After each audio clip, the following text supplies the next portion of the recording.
Next question from the brother's mic in the center. Hello, doctor.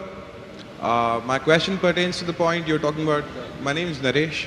My question pertains to the point that you were making about intoxicants, small intoxicant, like you have in small quantities or big quantities, it's the same thing. It is an intoxicant.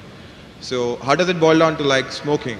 Like it's a small intoxicant, like whatever high you have, it's for like 5 seconds, 10 seconds. How do I convince a Muslim friend of mine who says that's a gray area? There's nothing like, it's not permitted, but it's not banned, or it's not totally not allowed as such. MashaAllah, our non-Muslim friend Naresh wants to convince his Muslim friend that I smoke as well. as far as smoking is concerned, he said what intoxicates in large quantity is prohibited in small quantity. That's the hadith of beloved Prophet Sallallahu Alaihi Wasallam. Sunan Ibn Majah, volume number 4 in the book of intoxication. Book number 30, hadith number 3392. But this, as far as smoking is concerned, all type of smoking is not intoxicants. But I know ganja, charas is intoxicant, so that falls in the intoxicants. But if it is not intoxicating, previously there was a fatwa amongst the shuyukhs. There's a hadith which says that don't have onions because it smells. So when you go for salah, don't have onions, it has got bad breath. So based on that hadith, people used to say that smoking is makruh because it smells.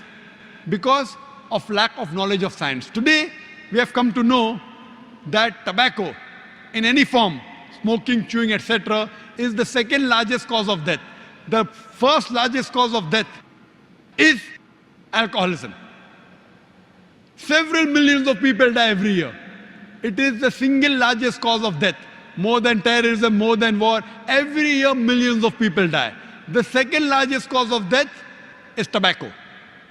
According to World Health Organization, every year, more than 4 million people die only because of tobacco. Now, based on this, there's a verse of the Quran in Surah Baqarah, chapter number 2, verse number 195, which says, do not make your own hands the cause of your own destruction. That means committing suicide or causing self-loss is prohibited. So based on this verse, today we come to know smoking is nothing but slow poisoning. So based on this verse today, there are more than 400 different fatwas from different parts of the world that smoking is haram, tobacco is haram. Only in India, where I come from, there the scholars say makruh, because many have tobacco, so they say makruh.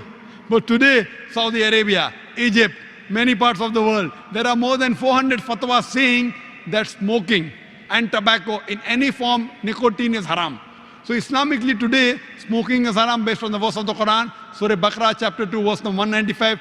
Do not make your own hands the cause of your destruction. So tell this to your friend, give the reference of the Quran, inshallah he'll be convinced if he's a good Muslim.